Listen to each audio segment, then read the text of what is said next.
En ce moment même, la voiture est en charge grâce à ce câble et à cette borne ici. Ce matin, dans la banlieue de Tel Aviv, ces touristes suisses visitent l'un des fleurons de l'économie israélienne. Cette entreprise a mis au point, en partenariat avec une marque française, l'une des premières voitures 100% électriques. Vous pouvez mettre le contact. Voilà. Elle a démarré là ? Oui, elle tourne. La grosse innovation, c'est d'avoir optimisé le changement de batterie. L'opération, entièrement robotisée, ne prend que 5 minutes. En Israël, ils sont très ingénieux pour ça. On a quelque chose à apprendre. L'entreprise israélienne fondée en 2008 a connu une croissance fulgurante. Voilà une compagnie qui est globale, déjà présente ici en Israël, mais aussi au Danemark, en Australie, qui a 700 employés et qui a une voiture qui fonctionne, avec laquelle on peut rouler. Better Place a levé un total de 750 millions de dollars. Même UBS a rejoint les rangs des investisseurs. Une success story, comme on en compte des dizaines chaque année en Israël. Mais le secteur le plus dynamique, c'est celui des nouvelles technologies. Au centre-ville de Tel Aviv, cette start-up a développé un logiciel qui permet de reconnaître un visage sur une photo. Ça, c'est Roger Federer. L'ordinateur l'a reconnu à partir de notre base de données de célébrités. Une bonne idée, une dizaine d'employés, quelques ordinateurs et la jeune pousse israélienne a déjà fait l'objet d'une offre de rachat par Facebook. Selon nos informations, la société cherche à obtenir 10 fois plus que les 20 millions de dollars proposés. Un véritable jackpot qui motive toujours plus de jeunes entrepreneurs. En Israël, nombreux sont ceux qui tentent de créer une start-up. Plus que d'échouer, ici, on a surtout peur de ne rien tenter.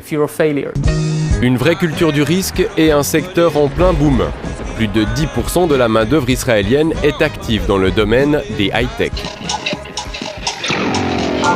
Pour preuve, nous voici à la grand-messe de Google à Tel Aviv. Une conférence réservée aux spécialistes, 1500 développeurs ont fait le déplacement. Alon a lancé son entreprise en 2007, sa dernière création, une application qui vous avertit des dangers sur la route. C'est une application qui vous avertit avant une collision. Pour ce patron, la réussite économique d'Israël tient surtout à la densité des entreprises. Avec un grand nombre de start-up dans une toute petite région, il y a beaucoup d'interactions et les gens s'entraident. C'est certainement un des éléments qui font que la communauté israélienne des start-up est très vivace. Israël compte aujourd'hui près de 4000 startups. Mais elles ne sont pas seules, les géants américains du web sont eux aussi présents, et en particulier ici, à Haïfa. L'une des raisons, un réservoir d'ingénieurs quasi infini, le Technion. Et nous retrouvons nos touristes suisses. Impossible de manquer la visite du Technion, la prestigieuse école polytechnique d'Israël. Voici donc d'où proviennent les futurs ingénieurs de Google ou d'Intel. Ils ont un savoir-faire qui est énorme. Je crois que c'est le pays où il y a le plus d'ingénieurs au kilomètre carré, on peut dire. Josué Schnittmann enseigne ici depuis peu. Il a vécu près de 20 ans en Suisse où il a obtenu un doctorat. Il nous fait la visite du campus.